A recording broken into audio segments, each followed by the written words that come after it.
Equity derivative का second portion start करने वाले हैं।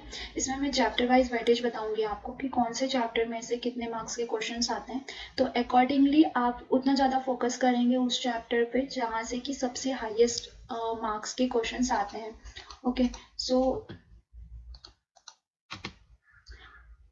आप चाहें तो इसका स्क्रीनशॉट भी अपने पास में लेके रख सकते हैं ताकि इन फ्यूचर आपको ये हेल्पफुल रहेगा। ठीक है, तो सिलेबस में टोटल 10 चैप्टर्स हैं। बेसिक ऑफ डेरिवेटिव्स, इसमें से 8 मार्क्स के क्वेश्चंस आते हैं। तो नॉर्मली 8 मार्क्स के ये जो क्वेश्चंस हैं, तो ये फर्स्ट क्वेश्चन में भी आपको मिल सकता है कि इनडायरेक्टली कि डेरिवेटिव्स क्या होता है या डेरिवेटिव्स किस चीज़ से डिराइव्ड होता है। तो वहाँ पे 4 ऑप्शन रहेंगे जिसमें से एक राइट आंसर होगा अंडरलाइन का सेट। तो दिस काइंड ऑफ क्वेश्चंस आपको यहाँ से मिलेंगे।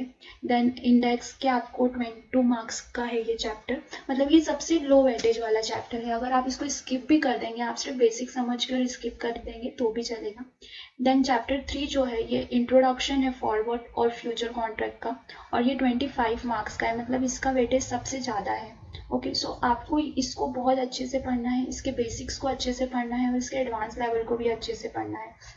देन फोर्थ चैप्टर जो है इंट्रोडक्शन टू ऑप्शन, ये भी सबसे हाईएस्ट वेटेज का है 25 मार्क्स का, इसको भी आपको बहुत अच्छे से पढ़ना है। और अगर आप ये बहुत अच्छे से अंडरस्टैंड कर लेंगे तो ऑप्शन स्ट्रेटजीज जो है ये बहुत इजी पड़ेगा आपको समझने के लिए। तो देखिए गाइस, यहीं पे आपके 53 मार्क्स जो हैं वो कवर हो जाएंगे अगर आप 3 चैप्टर्स प्रिपेयर कर लेते हैं, चैप्टर नंबर 3, 4 एंड 5, और ये चैप्टर आप बहुत अच्छे से करते हैं, पूरे बेसिक क्लियर करते हैं, तो 53 मार्क्स आपके यहाँ पे कवर हो जाते हैं।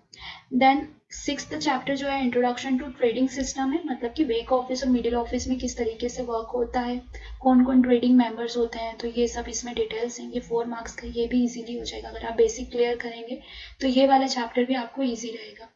क्लियरिंग एंड सेटलमेंट सिस्टम, ये थोड़ा सा टफ पड़ता है चैप्टर, इसमें कंफ्यूजन होता है क्लियरिंग मेंबर और ट्रेडिंग मेंबर और उनके जो क्या बोलना चाहिए कि ऑथराइजेशंस जो रहती हैं ट्रेडिंग मेंबर और क्लियरिंग मेंबर्स को, तो वहाँ पे थोड़ा सा कंफ्यूजन होता है इस चैप्टर में। बट आप अगर जितने भी मैं जो भी वीडियो डालूंगी, अगर आप वो अच्छे से उस हर एक चैप्टर को समझते हैं तो आपको क्लियर हो जाएगा। एंड अगर आप ये 7 चैप्टर भी अच्छे से प्रिपेयर कर लेते हैं, ठीक है, तो आपके यहाँ पे 13 मार्क्स और कवर हो जाते हैं। और अगर यही मेन 4 चैप्टर आप पूरे अच्छे से समझ लेते हैं तो ये आपको अराउंड यहाँ पे 66 मार्क्स कवर करके दे रहा है। बट प्रॉब्लम क्या होती है ना, ये जो मेन 4 चैप्टर्स हैं यही सबसे ज़्यादा टफ चैप्टर्स हैं, इन्हीं को ही प्रिपेयर करने में आपको सबसे ज़्यादा मेहनत लगेगी।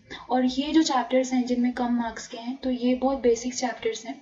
तो मेन जो टफ चैप्टर्स हैं जिनको आपको बहुत ध्यान से पढ़ना है वो 3rd, 4th, 5th, 7th और 8th चैप्टर है, जो कि एक introduction to forward and future contract है। देन ऑप्शन, देन आपका क्लियरिंग मेंबर एंड सेटलमेंट वाला पार्ट एंड लीगल रेगुलेटरी। इसमें ना आपको याद करना पड़ता है, आपको बहुत सारे रेगुलेशंस होना जो है वो बाय हार्ट आपको मतलब लर्न करना पड़ता है कि 92A सेक्शन में क्या है, हेयर कट कितने % का कट होगा, और भी बहुत सारे हैं इसमें। सो वो आपको पूरा वो मैं आपको एक लिस्ट दे दूंगी, तो आप सिर्फ वो 30 to 35 पॉइंट्स रहेंगे वो आप लर्न करके जाइए, अच्छे से समझ के जाइए, तो ये 15 मार्क्स भी आपके कवर हो जाएंगे। बट मेन अगर आप ये 4 चैप्टर स्टार्टिंग के कर लेते हो, और ये इंटरेस्टिंग चैप्टर्स हैं, आपको समझने में भी इनको मज़ा आएगा, सो आपका इजीली क्रैक होगा ये। बट वो नेगेटिव मार्किंग के कारण समटाइम्स ऐसा होता है बिकॉज जो क्वेश्चंस आते हैं वो बहुत कंफ्यूजिंग क्वेश्चंस आते हैं। और कंफ्यूजिंग क्वेश्चंस कैसे आते हैं कि एक क्वेश्चन में आपको पूछा कि ऑप्शन राइटर जो है उसको अनलिमिटेड प्रॉफिट होता है और लिमिटेड लॉस होता है ना। और सेकंड आपको पूछा कि ऑप्शन सेलर जो है उसको अनलिमिटेड लॉस होता है और लिमिटेड प्रॉफिट होता है। दोनों क्वेश्चन सेम है, बस आपको ध्यान रखना पड़ेगा कि ऑप्शन राइटर और ऑप्शन सेलर का मतलब एक ही होता है, और ऑप्शन सेलर के लिए एक ही चीज़ है कि उसको अनलिमिटेड लॉस रहता है और लिमिटेड प्रॉफिट रहता है, बिकॉज वो प्रीमियम गेन करता है, प्रीमियम देता नहीं है, प्रीमियम को बाय नहीं करता है, प्रीमियम को सेल करता है, इसलिए उसको लिमिटेड लॉस होता है। सो ये जो बेसिक्स है ना, ये आपको बहुत अच्छे से याद करने पड़ेंगे, और आपको हर एक क्वेश्चन को बहुत आराम से और अच्छे से पढ़ना पड़ेगा, और सफिशिएंट 2 आवर्स का टाइम सफिशिएंट होता है। नॉर्मली बच्चे 1 घंटे में सॉल्व कर देते हैं सारे क्वेश्चंस, बट आपको रीड अच्छे से करना पड़ेगा। अगर आप हर एक क्वेश्चन को अच्छे से रीड करेंगे तो इजीली एग्जाम निकलेगी, फर्स्ट अटेम्प्ट में आपको एग्जाम निकल जाएगी। ये कोई इशू नहीं आएगा आपको एग्जाम को क्रैक करने के लिए। बस यही है कि आपको पहले बेसिक क्लियर करने होंगे एंड देन आप इजीली एग्जाम क्रैक कर सकते हैं। Then 9th one is accounting and taxation है, ये 3 मार्क्स का। तो ये 2 चैप्टर मैक्सिमम लोग स्किप कर देते हैं, बहुत कम पढ़ते हैं, बट अगर आप पढ़ के जाएंगे तो आप यहाँ पे अच्छे मार्क्स गेन कर सकते हैं। मैंने हर चैप्टर पढ़ा था, मे भी मुझे प्रॉब्लम ये लीगल एंड रेगुलेटरी वाले में आया था, बट मुझे क्या प्रॉब्लम आया था मेरे को समझ में आता है, सो दैट मैं आपको वो क्लियर बता दूंगी किस तरीके से आपको इसको पढ़ के जाना है। तो this is all about chapter wise. आप चाहें तो इसका स्क्रीनशॉट ले लीजिए, आपको ये आगे यूज में आएगा, ठीक है।